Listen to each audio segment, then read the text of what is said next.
Benjamin Netanyahu has been facing increasing opposition to the offensive, with more than 1 million displaced Palestinians sheltering in the border city.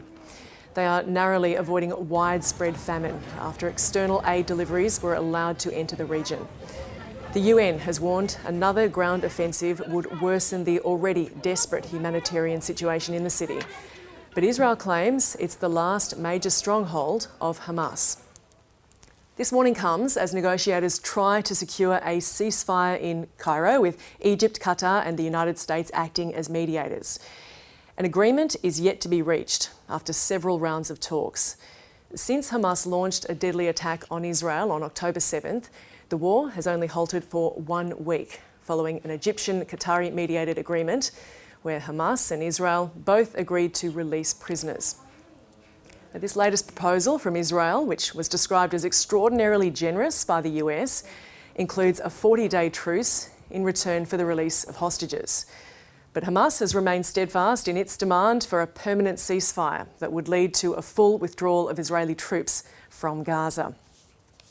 Daniel Levy is a former Israeli peace negotiator and is now director of the Middle East and North Africa program of the European Council on Foreign Relations. Now, I spoke to him a short time ago and began by asking why Israel's Prime Minister would again vow to invade Rafah while a hostage release deal hangs in the balance. I think many people who would like to actually see a deal, see a release of the hostages, not least their families, see an end to the brutal horrors and aggression in Gaza, not least those Palestinians who have already lost 35,000 civilians, 15,000 children, are asking themselves the same question, Gemma. And it's really hard not to reach an answer to that question, which does not include Netanyahu is deliberately undermining the possible efforts to reach a deal, something which many Israeli commentators and some members of his own war cabinet are now openly suggesting is his agenda, because his priority is not the release of the hostages, it seems. His priority is to continue the prosecution of this war, because apparently he sees that as directly linked to his own political survival. And let's remember, this is a guy for whom political survival is also quite literally his get-out-of-jail card, because he's in court on charges which could see him end up inside. Now, these comments are certainly not what the families of the hostages want to hear. What is on the table here?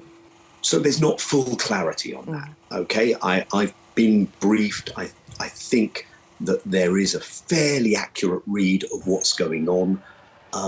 There has been a real sense of impasse for many months, Gemma. We saw, of course, the release of over 100 of the hostages when there was a pause in late November. That ended. Since then, I think the details matter, but the real fault line has been an Israeli insistence that any future pause, time-limited ceasefire would be just that, limited and succeeded by further war. The Hamas position has been, we're not going to return to a limited ceasefire followed by further devastation, destruction. There needs to be a permanent ceasefire.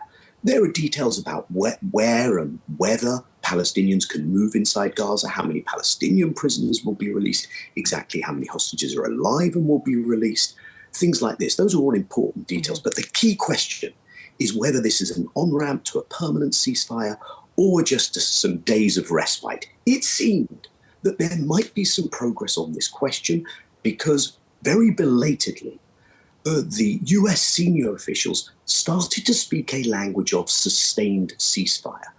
This seemed to be the basis for some optimism for progress. However, if Prime Minister Netanyahu is going bold as brass to appear as he did today and say, we will continue the war and do Rafah anyway, then it seems that these efforts have been cut off at the knees. And what Prime Minister Netanyahu may well be calculating, and I think he may be right here, is that the Americans will not have the spine to stand up to this. And in a few days' time, if it all collapses, we hope it doesn't, but if it all collapses, then the US, as they already seem to be preparing for, will blame Hamas, will be back where we started, and we will see further death, devastation, and destruction in Gaza, and the hostages will still be there. Those who are still alive, by the way, because many have perished. Further to the US role here, they say they want a diplomatic solution. Are there actions backing that claim? There's a key action which trumps everything, Gemma. And if you want to get the attention of the Israelis, and if you want to use leverage, and if you want to really force a hard choice on the Israeli political leadership, it's obvious what that lever is.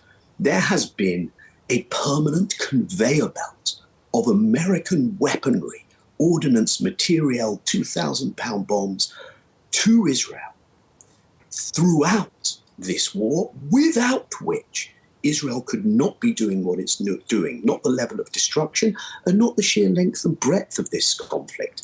So unless you are willing to put that on the table, I think it is not serious, I'm afraid, to suggest that you do not want Israel to go into Rafah or you want to see the end of this war. There are other things. There's the use of the American veto at the UN Security Council.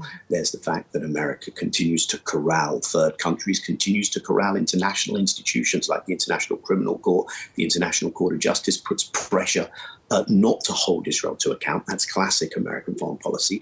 It is undermining efforts, unfortunately, to bring an end to this. It is also, I don't think we can ignore this, whether we're in the UK, Australia, or anywhere else.